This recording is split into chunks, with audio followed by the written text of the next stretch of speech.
और सब तो पहले मैं तुहाडे कोल सवाल पूछना चाहांगी कि लैफ्टिनेंट जनरल रिटायर्ड फैज़ हमीद नूं 4 संगीन जिहड़े ने वो इल्जामात जिहड़े उन्हां ते ला के ते उन्हां नूं 14 साल की कैद बामुशक्कत की सज़ा सुनाई गई है। इस फैसले के उत्ते सब तो पहले तो यह है कि तुहाडा की इनपुट है, तुसीं की कहना चाहोगे? जी देखो जी, जनरल फैज़ हमीद जिहड़े ने ये पहले ISI विच रहे, ये जो जनरल सी हुंदा उहदे ते फाइल सन जो पोलीटिकल पार्टीज़ वगैरह बनिया, खासकर पाकिस्तान तहरीक इंसाफ नाल जो बनाया गया सी ਉਹਦੇ ਵਿੱਚ ਇਹਨਾਂ ਦਾ बड़ा किरदार सी। जो खास कर उन्होंने जो इकतदार आया ਉਹਦੇ ਵਿੱਚ ਇਹਨਾਂ ਨੇ बड़ा पुशअप किया और यही इल्ज़ाम अज जी सज़ा उन्होंने दी गई है वो लाया गया सी कि इन्होंने सियासी मनूवरिंग की सी और सियासत हिस्सा लिया सी, लिहाजा अज उन्होंने ते यही इल्ज़ाम लगाया गया। लेकिन जब फिर 3 साल जोड़े ने डायरैक्टर जनरल ISI रहे और वो फायज रहे, उस दौरान इन्होंने अपने इख्तियारात का नाजायज़ इस्तेमाल किया, पोलीटिकल पार्टीज़ को सपोर्ट किया। अज इन्होंने उत्ते जो 4 संगीन इल्ज़ाम लगाए गए हैं उन्होंने इख्तियारात का इस्तेमाल सरे फहरिस्त शामिल है कि इन्होंने अपने इख्तियारात का उहदे का नाजायज़ इस्तेमाल किया और एक सियासी जमात में फेवर की, उन्होंने इकतदार च लियाउण वास्ते, उन्होंने इकट्ठा करने वास्ते, उन्होंने अरकान नूं जिहड़ा इधर उधर करने वास्ते जो भी किरदार हुंदा उन्होंने ज़ाती सियासीत में अपना किरदार अदा किया और उहदी इख्तियारात का नाजायज़ इस्तेमाल किया, जिहदे उत्ते अज उन्होंने 14 साल कैद बामुशक्कत की अज सज़ा सुनाई गई है। पाकिस्तान की तारीख से यह पहली दफ़ा ऐसा हो रहा है कि किसी DG ISI नूं सज़ा दी गई है और एहतसाब का जोड़ा अमल है, क्योंकि फील्ड मार्शल ने जोड़ा कहा कि असी एहतसाब का अमल अपने अदारे में भी शुरू करांगे। अज वो एक वाज़ह मिसाल मौजूद है कि एहतसाब का जोड़ा अमल है उन्होंने अपने अदारे में शुरू होया और एक लैफ्टिनेंट जनरल को अज सज़ा दी गई है। माजी में जोड़ा वो बहुत सारे लोगों को सज़ावां हुई, एक मेजर जनरल सन रजवान जिन्होंने सज़ा दी गई सी 14 साल की, उन्होंने उत्ते जासूसी का इल्ज़ाम लगाया गया सी और उन्होंने कुछ डॉक्यूमेंट्स जोड़े ने शेयर किए थे दुनिया भर वो 14 साल की सज़ा सुनाई गई थी। इस अलावा आदिल राजा को सज़ा दी गई है, कैप्टन हैदर रज़ा को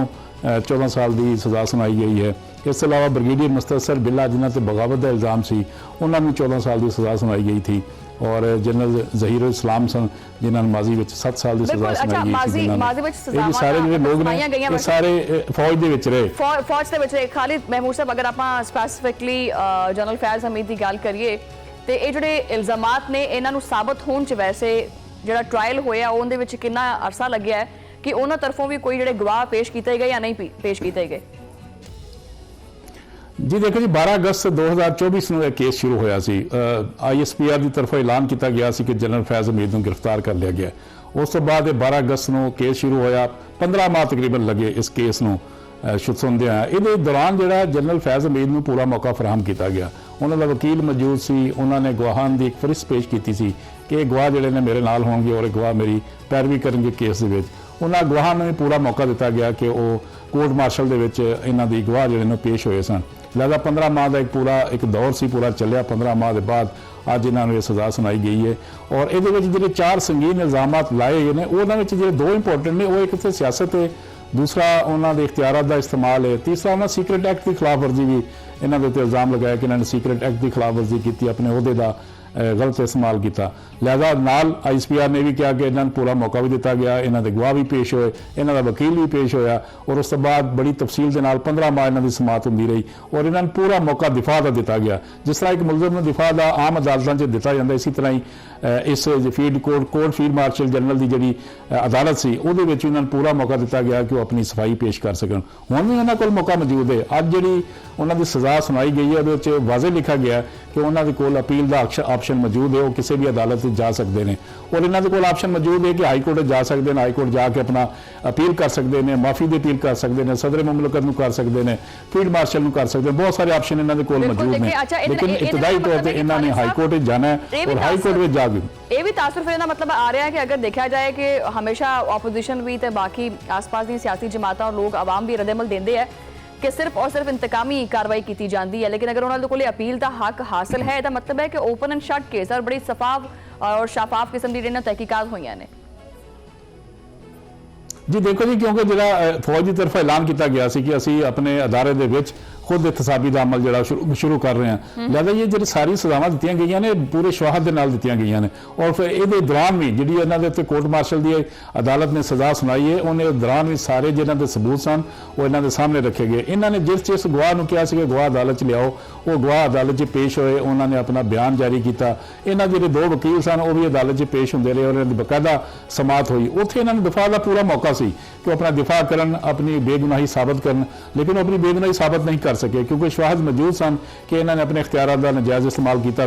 इन्होंने एक सियासी जमात की हमायत की सी, इन्होंने सीक्रेट एक्ट की खिलाफ वर्जी की सी। लिहाजा उसी बुनियाद के उत्ते इन्होंने 14 साल की सजा हुई है। हुण भी जी अदालत ने फैसला दिता है वो अदालत ने बिल्कुल लिखा इन्होंने उत्ते कि अगर वो अपील का हक उन्होंने को हासिल है अगर हुण भी वो किसी अदालत जाते हैं तो उन्होंने अपील का हक हासिल है कि अदालत जाके अपना मुद्दा बयान कर सकते हैं कि मैं बेकसूर हाँ। लिहाजा मौका उन्होंने को मौजूद है लेकिन चूंकि यह कोर्ट मार्शल होया इन्हों के खिलाफ वो ऐसी कार्रवाई नहीं हो सकती कि कोई सबूत ना हो कोई शवाहद ना हो कोई गवाह ना हो। ये सारी चीज़ां मौजूद सन तो इन्होंने अज 14 साल की सजा सुनाई गई, एक वड्डी सजा सुनाई गई है और एक डीजी लैवल के बंदे नूं जिहड़ा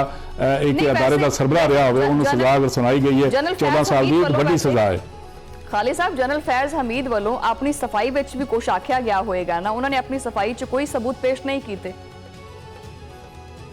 जी देखो जी उन्होंने गवाह पेश किए अपने उन्होंने कहा जी मैं गवाह ने अदालत उन्होंने पेश की इन्होंने 50 से ज़्यादा बंदियां की गवाही की फरिस्त पेश की सी कोर्ट मार्शल के दौरान ना क्या गवाह मेरे मौजूद ने कि मैं बेकसूर हाँ। उन्होंने गवाह के उत्ते जिरा हुई उन्होंने गवाह के उत्ते अदालत ने जिरा की अदालत के समात हुई इन्हों के दो वकील भी उत्ते मौजूद सन। लिहाजा वो दिफा करने च नाकाम हो गए। जो गवाह इन्होंने पेश किए सन वो दिफा नहीं कर सके जनरल फैज हमीद का और उत्थे जो शवाहद पेश किए गए उन्होंने कोई सबूत नहीं सी इन्हों के कोल जिहड़े उन्होंने कोल सबूत मौजूद सन अदालत के कोल मौजूद सन जो ट्रायल होया सी वो जो केसेज मौजूद सन वो अपना दिफा नहीं कर पाए जिसकी वजह तो इन्होंने 14 साल की सजा जी सुनाई गई है। लिहाजा हुण भी इन्हों को मौका है अगर इन्होंने कोई शवाहद आउंदे ने या इन्हों को ऐसी कोई चीज़ मौजूद है गवाह मौजूद है तो अदालत पेश हो सकते हैं लेकिन फिलहाल वो नाकाम होए अपना दिफा करने च उन्होंने बड़ी कोशिश की गवाह भी लैके आए साबक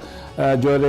फौजी एहलकार सन उन्होंने भी लैके गए जो हाजर सरवर सन उन्होंने नाम इन्होंने दिते कि मैं कला कसूरवार नहीं हाँ मेरे नाल होर लोग भी शामिल ने। दो कर्नल ने जो जिन्हों के 12 अगस्त में जो फैसला होया सी उदों दो कर्नल भी उन्होंने गिरफ्तारी भी हुई सी फैज हमीद के नाल वो दो कर्नल भी अभी सजा होना बाकी है उन्होंने बारे भी सजा होगी और भी इन्हें गवाह पेश किए कि मेरे नाल सन ये भी कसूरवार ने लिहाजा उन्होंने भी सजा हो जाएगी। लेकिन असी दूसरी तरफ ये देखने कि ये अपना दिफा करने च बुरी तरह नाकाम होए 15 माह नाकाम तो हो गए। वैसे खालिद पूरी समात नहीं होती। खालिद महमूद साहब ये भी दस्यो कि जेडे ये 4 संगीन इल्जामात ने ये साबित तो हो गए ये 1 by 1 दस्यो के इल्जामात की सी और मजीद भी कि जनरल फैज हमीद ते होर इल्जामात हैगे ने जिन्हां विच उन्होंने कोई होर सजा भी मिल सकती है। देखो जी आज जो 4 इल्जाम इन्होंने लगे उन्होंने सब तो पहला जो लग्या सी वो सीक्रेट एक्ट की खिलाफ वर्जी है जी अमूमन ऐसे अफसरान के उत्ते लगती है जोड़े दौरान सर्विस कोई ऐसी चीज़ डिस्कलोज करते हैं या ऐसी चीज़ मंजर आम से लाते हैं या चोरी करते हैं तो वो पब्लिक इंटरस्ट के खिलाफ होंगी या इन्हों के अदारे के खिलाफ होंगी है वो इन्होंने सीक्रेट एक्ट की खिलाफ वर्जी की एक उन्होंने केस ये बनया। दूसरा उन्होंने केस बनया इख्तियारात का नजायज़ इस्तेमाल बतौर DG ISI उन्होंने अपने इख्तियारात का नजायज़ इस्तेमाल किया पावर शो की आवाम के सामने भी सियासी जमातों के सामने भी और सियासी जमातों तोड़न के हवाले भी इन्होंने इल्जाम से कि इन्होंने अपने इख्तियारात का इस्तेमाल किया और कुछ लोगों ने फेवर भी की। जो इन्हों के केस बनया उदो एक प्रॉपर्टी केस बनाया गया इन्होंने एक सोसाइटी सी जिहदे उत्ते अपने इख्तियारात का इस्तेमाल किया गया और उहदे इल्जाम लगाया गया कि इन्होंने बतौर DG अपने इख्तियारात का इस्तेमाल किया। दूसरा है कि एक सियासी जमातों के अंदर जी मुदाखलत है वो बड़ा संगीन इल्जाम से इन्होंने उत्ते कि इन्होंने सियासत के विच मुदाखलत की जोड़ा कि फौजी एक्ट के खिलाफ वर्जी है कि अगर कोई बावर्दी शख्स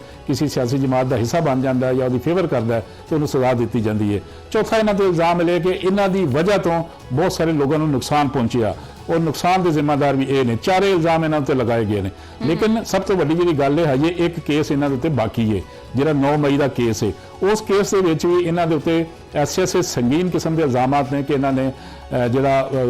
पाकिस्तान तहरीक इंसाफ ने हड़ताल की सी हमले किए सन मुख्तलिफ फौजी तनसीबात के उत्ते उन्होंने उकसान के हवाले ने इन्होंने उत्ते बहुत संगीन इल्जाम सन कि इन्होंने उसकी फेवर की लोगों को उकसाया और 9 मई के केसेज भी इन्होंने मौजूद ने। लिहाजा वो इस तो वड्डी भी सजा हो सकती है जिस तरह दूसरे मुलजमान 15 साल 14 साल सजा हुई कई उम्र कैद की सजा हुई लिहाजा इन्होंने भी मजीद सजा हो सकती है कि 9 मई के केसेज इन्होंने मजीद सजा हो जाएगी। तो हुण भी अज जी ICTR ने प्रेस रिलीज जारी की है। ठीक है कंप्लीट करिए तुसी अपनी गल। ਜੀ ਅੱਜ ਜਿਹੜੀ ਇਹਨਾਂ ਨੇ ਪ੍ਰੈਸ ਰਿਲੀਜ਼ ਜਾਰੀ ਕੀਤੀ ਨਾ, ਹੈਂਡਆਊਟ ਜਾਰੀ ਕੀਤਾ ਸਜ਼ਾ ਦਾ, ਉਹਦੇ ਵਿੱਚ ਲਿਖਿਆ ਹੋਇਆ ਕਿ ਇਹਨਾਂ ਦਾ ਜਿਹੜਾ ਸੈਪਰੇਟ ਕੇਸ ਹੈ ਉਹ ਹਜੇ ਕੰਟੀਨਿਊ ਹੈ।